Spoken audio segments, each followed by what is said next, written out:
प्यारे देशवासियों, नमस्कार। एक बहुत गंभीर चिंता का विषय है, मैं आप सबके साथ साझा करना चाहूँगा। यानी आज बर्दाश्त का बिल्कुल मादा नहीं रहा है। हम सब में, किसी में भी बर्दाश्त का मादा बिल्कुल ख़त्म हो गया है। मैं अपने बचपन के दिनों को याद करता हूँ और अब का जो समय है इसमें हैरानी होती है। पहले हालात ऐसे नहीं थे। पहले छोटे बड़े की आपस में कदर होती थी, एक दूसरे का, जैसे बड़ा है वो छोटे से प्यार करता था, छोटा बड़े की इज्जत करता था, सम्मान करता था। आजकल ये सब चीज़ें ख़त्म होती जा रही हैं। इसका मैं दोषी मानता हूँ नकारात्मक राजनीति को। राजनीति जो आजकल जितनी नकारात्मक हो गई है, पहले इतनी ज़्यादा नहीं थी।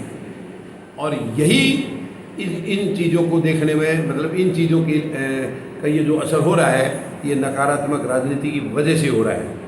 आए दिन, यानी बर्दाश्त का कोई मादा नहीं है। रास्ते में चलते चलते किसी की ज़रा सी गाड़ी टच हो जाए, वहीं खून खराबा हो जाता है, वहीं झगड़ा शुरू हो जाता है। मौत की जो दूसरा अपने आप को तगड़ा मानता है या जिसके पास कोई हथियार है, चाकू है, वो आदमी को मौत के घाट उतार देता है। यानी किसी को मारते समय आज कोई डर नहीं लग रहा है। गाजर मूली की तरह आदमियों को जो है ना, हत्या कर देते हैं आदमी की। ये बहुत ही ख़तरनाक समय आ चुका है। हमें इसकी चिंता करनी होगी, समाज को इसकी चिंता करनी होगी और समाज को सुधारना होगा। ये समाज की सबसे बड़ी बुराई है, इसमें कोई दो राय नहीं है। ये नकारात्मक राजनीति का नतीजा है। लेकिन अगर ये इस तरीके से ढलाई रही तो आगे आने वाला समय और ख़तरनाक होगा और भी भयानक होगा, क्योंकि ये समाज में सबसे बड़ी बुराई है। आज कब कौन किसके साथ क्या झगड़ा कर देगा, कहाँ कर देगा, किस बात पे कर देगा और उसका क्या परिणाम होगा, झगड़े का रूप क्या होगा, कोई नहीं जानता है। यानी ज़रा ज़रा सी बात पर चाकू मार देते हैं, उसकी हत्या कर देते हैं, गोली मार देते हैं। इस किस्म की घटनाएं आए दिन हो रही हैं और कोई बहाना, ज़रा सा बहाना चाहिए, बस कुछ नहीं है, कोई ख़ास बात नहीं है। किसी की बाइक ज़रा सी कार से टच होगी तो क्या आग लगी बताइए।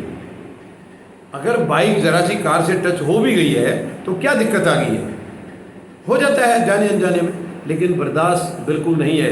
आए दिन घटनाएं हो रही हैं, आए दिन अखबारों में और टेलीविज़न में यही चीज़ें आ रही हैं। वहाँ आज उसका मर्डर कर दिया, वहाँ दो आदमियों का ऐसे झगड़ा हो गया, किसी ने किसी से उधार लिया, उसको वापस नहीं किया, उससे बर्दाश्त नहीं हुआ, उसने उसका मतलब बदला लेने के लिए कोई दूसरा रूप धारण कर लिया। ये इस किस्म की बातें आए दिन हो रही हैं। परिवारों के अंदर खुद भी बच्चे भी माँ बाप की उतनी कदर नहीं कर रहे हैं। जो पहले शर्म होती थी आजकल उतनी नहीं रही है। आज बच्चे जो है माँ बाप को जवाब देने लगे हैं। ये सच में हमारे लिए चिंता का विषय है। इससे हमारा समाज कैसे बचेगा, कैसे समाज तरक्की करेगा। मैं निवेदन करता हूँ, पूरे समाज से निवेदन करता हूँ, हम लोगों को इसके ऊपर बहुत गहन चिंता करनी होगी और अपने बच्चों को भी हमें समझाना होगा, उनको सही व्यवहार सिखाना होगा। क्योंकि अगर ये चीज़ें ऐसे बढ़ती चलेगी तो देश बर्बाद हो जाएगा। ये बहुत बड़ी नफ़रत फैलाती है ये। तो ये हमारे लिए सच में बहुत चिंता का विषय है। तो मैं आज ये आपसे साझा करना चाह रहा था और मैं आपसे निवेदन करूँगा, विनती करूँगा कि इसके ऊपर आप बैठकें करके हमें काउंसलिंग करनी होगी। समाज के बीच में, लोगों के बीच में जा कर के हमें उनको समझाना होगा। उनकी प्राथमिकताएं क्या है वो बतानी होंगी। आज वो प्राथमिकताएं यही समझते हैं कि एक दूसरे से झगड़ा करना, एक दूसरे को मार देना, क्योंकि नफ़रत समाज में इतनी फैल चुकी है केवल नकारात्मक राजनीति की वजह से। हमें इस नफ़रत को मिटाना होगा। हमें प्यार और भाईचारा इसको बरकरार रखना होगा, बढ़ाना होगा। अगर प्यार और भाईचारा ख़त्म हो गया तो हम बच नहीं सकते हैं, हमारा बचने का कोई औचित्य नहीं है फिर। तो प्यार और भाईचारा हमें बढ़ाना होगा। ये नकारात्मक राजनीति की ये जो निकम्मी जो सरकारें हैं या निकम्मी जो राजनीतिक दल हैं, इनकी बातों से हमें सीरियसली ये लेना होगा कि हमें इनकी बातों को नज़रअंदाज करना होगा, क्योंकि ये केवल समाज में नफ़रत फैलाते हैं अपनी दुकानें चलाने के लिए। तो हमें बहुत गंभीरता से इस पर विचार करना होगा। और इतनी नफ़रत जो समाज में आज फैल रही है, ये देश के लिए घातक है। ये हम सब के लिए, जीने के लिए, हमारे जीवन के लिए घातक है। क्योंकि समाज में इतना भय रहता है कि कब चलते चलते रास्ते में कौन किसके साथ क्या घटना कर देगा, इसका कोई पता नहीं है, कोई पता नहीं है।